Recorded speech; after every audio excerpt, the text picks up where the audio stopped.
But something that a lot of first-time buyers aren't aware of, I'm going to let you know. Hey guys, welcome back to my channel, and if you are new here, welcome. So in today's video, we're going to be discussing how to get a mortgage. Now, the very first thing I would say for you to do is check your credit score, because the higher your credit score is, the more lenders you will have available to you, and also you have a much better chance of getting the best possible interest on your mortgage. If your credit score isn't the best it could possibly be, I would say if you can, hold off and just try to rectify this. My credit score wasn't the best that it could have been when I first looked at it, and it took me about 6 months to get this to excellent. So if I can do it, you can definitely do it.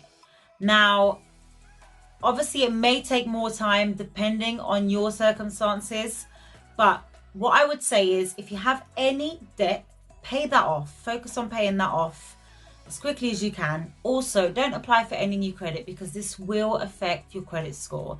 Even if you are accepted, the points on your score are still reduced and they take about 3 months to go back up. The only time I would actually say go ahead and apply for a credit card, for example, is if you just don't have much credit. You don't necessarily have bad credit, but you don't have much of a credit history. You could do that to build your credit history if you have got a little bit of time. This is basically what I did. And what I would do, I had this credit card and I literally spent the minimal amount, maybe like £10, and I would instantly pay it off. And what that did, it showed that, okay, she has this amount of credit available, but she's not using nowhere near what she could actually use. And the little that she's using, she's paying off straight away. So I was no longer necessarily viewed as a risk, and my credit score started going up. So that's one way to increase your credit score if you do have a little bit of time to do this. So the second thing I would say to do is figure out your budget. How much can you actually afford to borrow? Now, usually this is about 4.5 to 5 times your salary. However, what they don't tell you is that this is your salary after your fixed expenditures. So anything that you've got outgoing that is fixed, like a car finance or anything of that nature, that will be taken into account when they are looking at how much they can actually lend you. You can go online to find the best available rate and go directly to the lender, or you could opt for a broker. And this is the route we personally took. And that's just simply because I had just started a new job at the time and I really didn't have the time to do everything for both myself and my husband. And the broker pretty much took care of all of that. If you are wanting to go for a broker, their fees start from roughly about £200 to £500. However, if you are buying a new build and you are a first-time buyer, a lot of developments do offer incentives. You can go and speak to a mortgage broker just to get some advice and have a better understanding of how much you could borrow. And this will be free. So by the time that we met with our broker, we were already in a position where we were ready to buy, and we had actually already placed a small holding deposit on a new build property. So we really needed to get our offer in principle. So we met with him and we provided him with 3 months worth of pay slips and also 3 months worth of bank statements. And then we literally went through all of our outgoings on a month-to-month basis.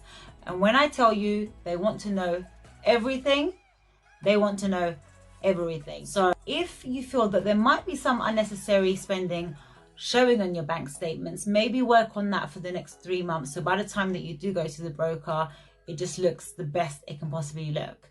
And it's really, really important to just be as accurate and honest as possible with this, because once he submits that to the lender, they go through everything in very fine detail. So the next step was he sent everything off to the lenders and we received an offer in principle. So the offer in principle is basically the lender saying to you that in principle, based on the information that you've provided us with, after we run our own checks, this is how much we can lend you. So the next step is to find a solicitor. Now, my advice to you on this would be, don't necessarily opt for the cheapest one that you find. The solicitor is quite a key part in the whole process. And you really want someone that you know that is going to do things correctly, that they know what they're doing, and they're going to do it in a timely manner so it doesn't delay the process for you at all and also cause any unnecessary stress. So do your research, ask for recommendations, and if you do find one that is a little bit more, I promise you it is worth going for that. Our solicitor was more expensive than others out there, but I had to just go with my gut in the end, and I'm glad I did, because it was literally such an easy process. The communication was minimal, it was easy. The only thing that was a bit daunting is when you get sent the contracts, and let me tell you, there is a lot to read through, but please make sure you read through it. So by now you should have your mortgage offer, not the offer in principle, but the actual official mortgage offer. Your solicitor will get a copy of this, and he can then go ahead and exchange contracts. It's at this point that you pay your deposit. So your deposit will depend on which option you decide to take when you're buying a property. We opted for Help to Buy, so we paid 5% deposit of the overall value of the property. And once you pay that, that's it. There is no going back. So you've paid your deposit, you've exchanged your contracts, you've got your mortgage offer, and you're literally just waiting to get the keys to your new home. But there's something that I think a lot of first-time buyers aren't aware of. So I'm gonna let you know, please do not go and purchase anything on credit until you have the keys to your new home in your hand, because the lender can withdraw the offer at any time.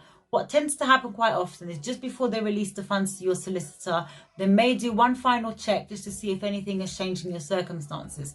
And if they see that you have applied for credit or you're spending large sums, they may withdraw the offer. So just hold out that little bit longer until you've got the keys in your hands. And that is pretty much it, guys. That is the process of applying for a mortgage, the little things that you should really be doing to maximize your chances of being approved and getting a good rate and getting the lender that you want. As always, thank you for watching. I hope that I've answered any questions that you may have had. However, if you do have any questions that I haven't answered, just let me know in the comments down below. I do reply. And if you found this helpful, please give me a thumbs up, and please don't forget to subscribe, and I'll see you in the next video.